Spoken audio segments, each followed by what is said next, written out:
Well, folks, before we start off the video, I just want to begin by giving a shout out to a channel that I've been meaning to give a shout out to for a ridiculously long amount of time.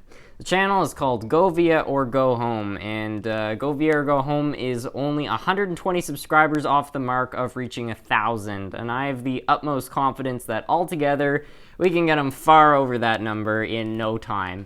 So I'll put a link to his channel in the description.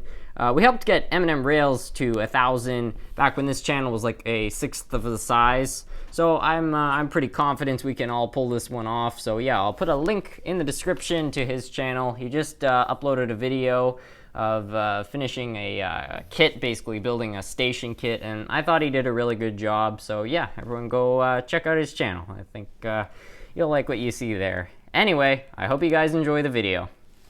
Well, folks, in today's video, I visit Hobby House Limited in Ottawa. You guys have probably seen this store about a million times if you follow the channel. I go here pretty regularly. Anyway, I just thought I'd do a little video. It was the weekend, so why not? Anyway, here's their second-hand section. As you can see, they have some rolling stock. There's nothing too out of the ordinary, just a lot of kind of nice pieces of rolling stock. And this stuff seemed a little nicer. I wasn't really sure who made it, but I liked it. And over here they had a couple dummy units from Stewart Hobbies. That's a good make, but I'm not really on the market for any dummy locomotives. And they had some trees and then a whole bunch of just random boxes of stuff. Here are some of their discount locomotives. There's a Bachmann one. I got an Atlas there, and Stewart Hobbies. So that was sort of cool. Also had this Woodland Scenics display. This is a new addition to the store. I don't recall seeing it in the past, so I thought that was sort of interesting. It's sort of a unique setup. They had a few Bowser pieces, and they had tons of the vehicles. I've never shown their vehicle selection, but they actually have a very good one. As you can see, they've got tons of different ones, as well as tons of figures for layouts and other miscellaneous parts you can add onto your layout.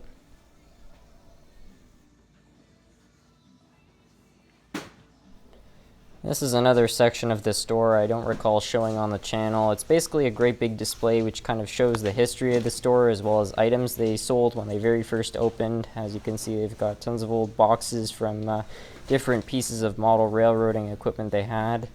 And then over here, they've got the Hobby House car. I'm not sure if you guys remember this, but I actually got one of those in a lot a while back, so that was sort of interesting. They even had a vintage Canadiana box car in their 70s era section. And here are tons of photos of the store back throughout the years. This is apparently when they opened in 1992 over here. And over in the display case, here's another shot I thought I would take. These are of their Rapido stock. They've got a ton of Rapido. It's funny, a few years ago, Rapido was just not a brand you would see a whole lot of, but this pretty much takes up the majority of the display case these days. Tons of very nice locomotives. Some of them you might be familiar with.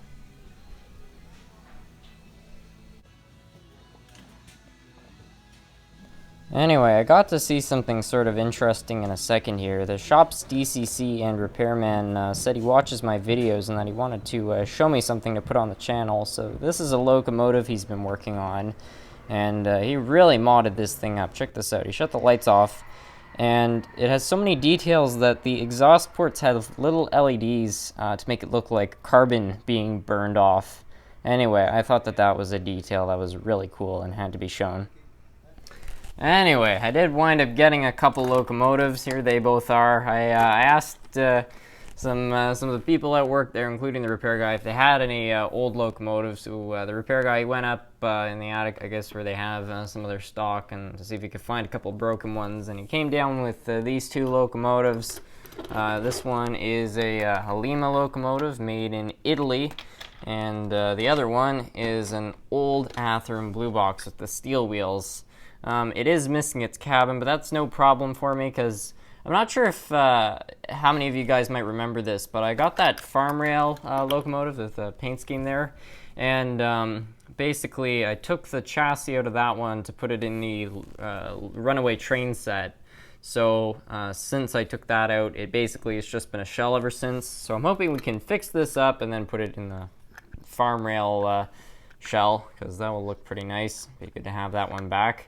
And yeah, we'll hopefully be able to get a good locomotive out of it. I also bought a couple other items that the shop's repairman recommended for working on locomotives. The first one is this. It's a contact and lubricator for commutators, I guess in particular is what this is good for. So I'll be interested to experiment with it, because it apparently cleans as well as lubricates, and you can't really put just regular oil on a commutator, otherwise it will burn. It's something that I find is a big problem for locomotive motors, so I'll be interested to experiment with this. It looks kind of like a little bit more of a smaller brand there. It's made in the United States. That's kind of cool. And then the other thing I suggested is getting one of these, and he said you can cut off part of it and use it to clean the various contacts, so that's sort of cool. It's from Pico, which is a pretty good make in my opinion. I haven't been disappointed by one of their products. Heck, even made in England. So yeah, pretty cool there. So yeah, anyway, why don't we go test out these locomotives, because I don't know, he said that they kind of work. One thing I did notice, the Lima turns very easily, which if it's turning that loose, it could be a sign that the brushes are gone, but I don't know, maybe they run. Let's find out. I guess we'll start off with the diesel here. Let's see how that goes. I have a feeling this one's gonna fire to life to some extent. It's an old Athearn Blue Box. They're pretty tough. Well. Oh, heck, that doesn't run too bad. I mean, it could be better, but oh, that's pretty good. Okay, well, that's a good start. Let's see how the old Lemur runs. This one, a little less confident about, but yeah, I mean, that could be better, but gee, that's not bad. It's even got a working headlight there. Well, I'm pretty happy with these locomotives. I think I certainly got my $10 worth. I don't think they're necessarily in need of a restoration, but we can get them running a little better, give them each a tune-up, and we can get that farm rail locomotive back together. Anyway, I want to thank you all so much for watching.